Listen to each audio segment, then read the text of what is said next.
Hello everyone, my name is Ollie, other people know me as Frag.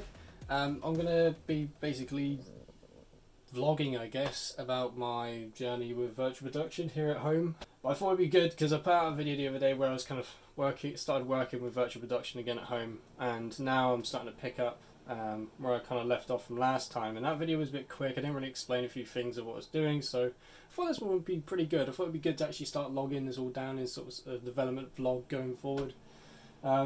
So I'm currently waiting on something for this, which is what I have to kind of use. It's my 600D, and I've got this USB battery pack thing, so I can have it constantly on, so I don't have to like worry about batteries and stuff. So I have it's just an Ava Media HD gamer capture card thing. It's meant to capture like HDMI off a games console, right? And it does capture off the camera. Problem is, Unreal doesn't like to play nice with it because you have to use a separate software for it to actually output the video into things like OBS, and Unreal doesn't actually see that. It just sees the capture card. So when you try to use the capture card, it doesn't actually work. So I'm waiting on this little dongle device. It's just like a HDMI to USB device, but apparently it's really good. Apparently it works really well with cameras. So when that turns up, which is hopefully today, I might be able to move on to the next phase, and that'll be for video 2, I guess. So without further ado, let's jump into what I've got at the moment. So if you did watch my last video, you'll notice that I had Unreal Engine with me on. So up here is a Logitech C920 webcam that I normally use for when I'm streaming on Twitch. This here is actually a badge that I got at Camp Zone last year in 2019. It's the Hack Zone iPain Camp Zone badge. So you can't actually get that, but you can make something like this. And I want to make that clear. You can make that. Obviously not with all the fancy stuff I have on that one, because it's got like MicroPython on it stuff. But you can get like little LED things like this. You know, some basic Arduino or something, or like a Raspberry Pi. I probably said Arduino wrong. I'm going to piss people off, but you could do that, and that's fine. So if you need like a filler light, those are great. Well, you can get them on Amazon for like cheap now anyway. But the idea was that I'm trying to make use of things I have here, instead of having to spend like hundreds of thousands of pounds or dollars or euros or wherever you are to do virtual production, because I just think that's silly. Not like it's silly. I mean, obviously you're going to want it for like cinematics and stuff, but if you want people making use of it at home, which I think is a really cool way to see the next evolution of, like, you know, your at home, like, you know, underground film producer or something. It'd be cool to see how they can make use of things around the house. So I've got this light here. I'm not going to point directly at it, but that light there is Amazon. It's Google. It's controlled by Google. It's just, I think it's like 10 quid on Amazon. I have like that light there, but it's not really doing much. It's just kind of filling light at the moment. That's the main one at the moment. That's helping keep clear light spilling onto here. So this light up here, try not to point it directly, creates the ambient fill for a minute, and then this creates the fill from on my face, which kind of aligns up better with what's in Unreal. Right now, I'm going to come down a little bit so you can actually see me. So I am actually in there already. Things are a bit, obviously my camera's, my phone's like disappearing because the light's reflecting on the back of it.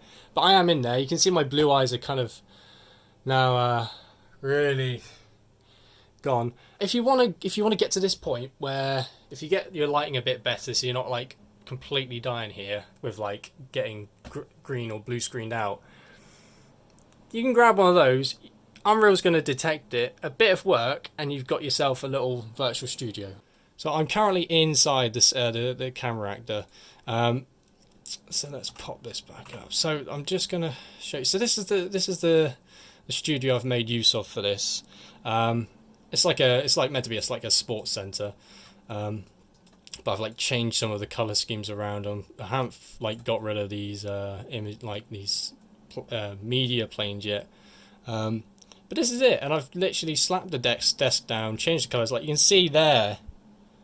Look, I'm already there. Yeah. Black screen behind you, you know, ready to go. And you know, I can change some of the lighting. So that's another thing I need to do is obviously when you're working with like lighting in the real world and inside Unreal, you want to try and make them match up as best you can. At the moment, I haven't got that because I'm still trying to like figure out what I can put up in this small office space that I have in my house and have it matched inside Unreal. But at the moment, it kind of works, but not perfectly, and it's very clear it's not perfect. But that's not what I'm going for at the moment. It's literally just a showcase of being able to do it. Now, you'll see down here I now have the camera selected, so I'm now getting the output of what the camera is, okay? But, you know, I can change the camera around, I can get myself looking closer, or we can go really far out. You know, maybe... It also depends on, like, where your camera's going to be in the real world. You know, you could have it pointing up, down, something like this, you know? So, how is this all done? Well, inside, so like I said, this is a virtual set. This is currently using Studio A in the virtual set template, and they have these like media bundles, okay, that come with it. And this one in particular is Material Instance. Let's get me off Sphere because I don't look I look real good. Right, so I'm currently on a square mapping. I've put it to real time because these don't normally run in real time, so you just want to put it into real time so you can see changes updated properly. Now, just gonna make sure I copy this color over because that's the color I'm starting from for a minute. But you know, if I turn off the Kia for a second, there we go. So I've got this very bright, washed out image output for my webcam. This is typically what the webcam is like, to be honest. It's really blown out in its color balance, and I absolutely hate it, which is why I want to try and shift to the 600D as fast as possible. I've just knocked that, so this is what I mean. I need to set up the hooks and stuff to get this all working properly now. I'm just gonna let it fall back. So inside this material, that you do get with the template. You know, so I'm going to enable the Kia. I've set a key color, so this is obviously the color that's going to be of the. Let's just change this, so I'm not like phasing out of existence. So you're going to want to set that to like your green screen or your blue screen or whatever. Yeah. Here we got a couple of additional settings to kind of like tweak. So if I just like start moving things around now, see, so I can, you know, I could be a talking head. Or change the alpha. It's the same. It's not going to be exactly elaborate as what you'd get inside something like Premiere Pro, because this is, you know, this has been made by someone who's obviously trying to showcase what this sort of stuff can do. If you know how to add on to it, by all means, I would highly suggest adding on to it the master materials here for you to be able to use. So default media. So if you go in here, there's you know, it's not much, but it's enough to get started. So they've got the chroma key node in here, but if you can add things on that you know you're going to need or want, then by all means I would highly suggest doing so. Okay, so literally like half an hour after recording that first segment, and the dongle actually turned up. You know what? I'm not going to save it for a second episode. I'm going to put it into the first episode because I feel like it should be part of the first episode. So this is it. This box at the moment. But this cost 13 quid from eBay. 13 quid. I have it plugged up here at the moment. So it's literally just a HDMI to USB capture device. I plugged it in. I didn't have to install anything, and it works. And Unreal captures it. Now, so it's not perfect at the moment, and obviously, like I said, my lighting setup in here ain't great. But let me just run through what's going on at the moment. So we have this 600D here. I currently have my Olympus 50 lens on there, just to kind of match up to the 50 lens that I'm using in Unreal. We have the mini HDMI that comes out of the Canon down and into that HDMI to USB dongle, which again cost 13 quid from eBay. I plugged it in, Windows recognized it, Unreal recognized it. Now I'm in Unreal.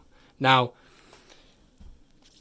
like I said, because of the lighting setup, it ain't great in here. And obviously keying's going to be a bit of an issue. So now I'm just trying to work out where to set lights and stuff to kind of make myself get caught properly. And temporarily I've just put this blue screen here. It's literally up, hanging by that up there. I'm going to get some hooks in here so I can flip this to be either portrait or landscape. It's currently portrait, but I'm going to mess around with landscape as well. So I need to figure out where I need lights, which is probably going to be like maybe here somewhere, or over here. I might actually use the screen on this as a fill light, because I'll just have like a Raspberry Pi that I can just you know, hit a button and it can just change the screen. Obviously I'm not going to be able to change the brightness of the TV, but at least the brightness of the image on the screen, I'll be able to use that, so that'd be good. Obviously the problem at the moment is it has to be that high because I haven't set anything up here. It's just I'm literally stood here, so you're literally like, yeah. But yeah, so that, I feel like that is the end of vlog 1. So I've been able to do the C920, which is okay, not great. And now I've got this HDMI to USB dongle. Now I'm going to mess around with that for a bit. I've obviously, the first thing I plugged in was the 600D. You know, I could try something else just to see, because I do have a couple of things that I can plug in and capture via HDMI using that dongle now. But I think the most important thing is that that dongle costs 13 quid. And to get something like that, like there's like the Elgato Cam Link, which is ridiculous money, and it seems to be doing the same thing for 13 quid. So yeah, let's rack it up. My budget so far for doing, now I'm not saying base price for like hardware, camera, whatever. I'm saying now, because this might be stuff that you have around the house, my additional budget is now at £13. Alright, let's put that on the screen, 13 quid. Alright, so that's my budget so far to add more stuff in. Yeah. Anyway, if you enjoyed this video, give it a like. If you've got a question or you got some suggestions that, you know, you've been messing around with this yourself, or, you know, some tips about lighting and stuff, really appreciate it. Write it down in the comments, and it'd be nice to start a discussion with some people. This will be going up on my YouTube channel and my coffee blog. So if you're on YouTube, then the coffee blog's in the description for you to kind of check that out, because I do other stuff as well. And if you're on coffee, obviously you're watching the YouTube URL anyway. So yeah, that's going to be it for now. Thank you very much for watching.